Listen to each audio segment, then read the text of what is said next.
The most powerful all human sensory abilities, however, is vision. The human body has about 11 million sensory receptors. Approximately 10 millions of those are dedicated to sight. Some experts estimate that half of the brain's resources are used on vision. Given that we are more dependent on vision than on any other sense, it should come as no surprise that visual causes are the greatest catalyst our behavior. For this reason, a small change in what you see can lead to a big shift in what you do. As a result, you can imagine how important it, it is to live and work in environments that are filled with productive causes and devoid for unproductive ones. Thankfully, there is good news in the respect. You don't have to be the victim of your environment. You can also be the ar- architect of it. How to design your environment for success. During the energy crisis and oil embargo of the 1970, Dutch researchers began to pay close attention to the country's energy usage. In one suburb near Amsterdam, they found they found that some homeowners used 30% less energy than their neighbors, despite the homes being of similar size and getting electricity for the same price. It turned out the houses in the neighborhood were nearly identical except for one feature: the location of the electrical meter.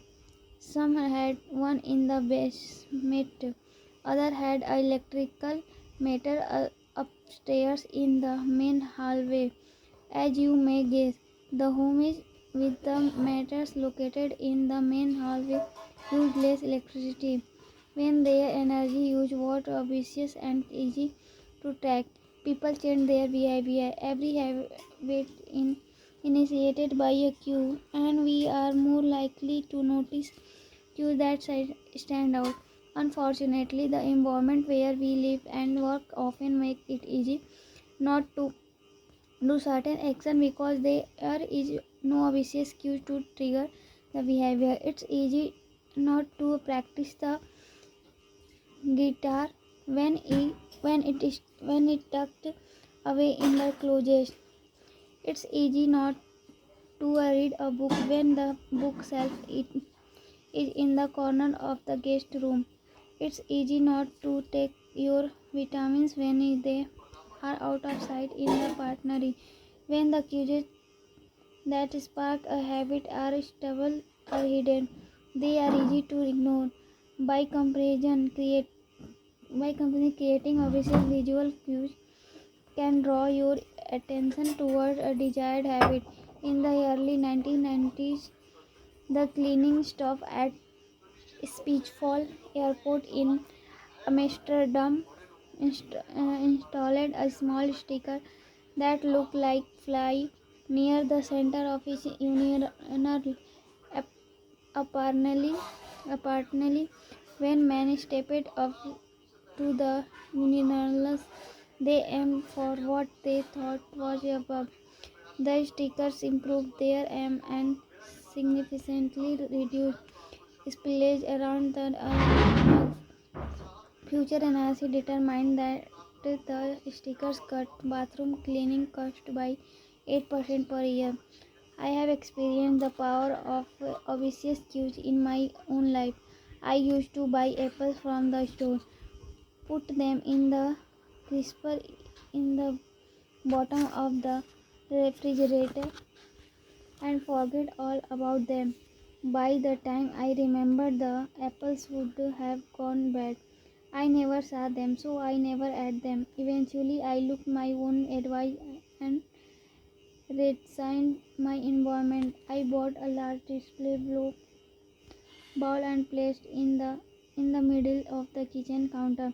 The next time I bought apples, that was where they went, out in the open where I could see them. Almost like magic, I began eating a few apples each day simply because they were obvious rather than out of sight.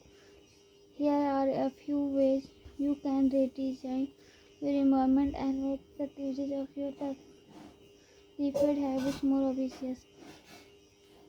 If you want to remember to take your medicine each night, put your pill bottle directly next to the fucking on the bathroom counter. If you want to practice guitar more frequently, place your guitar stand in the middle of the living room. If you want to remember to send more thank you notes, keep a stack of stationery on your desk. If you want to drink more water, fill up a few water bottles each morning and place them in common locations around the house. If you want to make a habit a big part of your life, make the cue a big part of your environment. The most persistent, persistent, persistent, persistent behaviors usually have multiple cues. Consider how many different ways a smoker could be prompted to pull out a cigarette, driving in the car, seeing a friend smoke, feeling stressed at work, and so on. The same strategy can be employed for good habits by sprinkling trigger throughout your surroundings. You increase the odds that you will think about your habits throughout the day. Make sure the best choice is the most obvious one.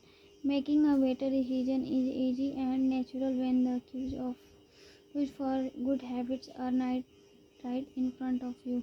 Environment design is powerful not only because it influences how we engage with the world but also because we really do it. Most people live in a world others have created for them, but you can alter the spaces where you live and work to increase your exposure to positive cues and reduce your exposure to negative ones. Environment design allows you to take back control and become the architect of your life. Be the designer of your world and not merely the consumer of it.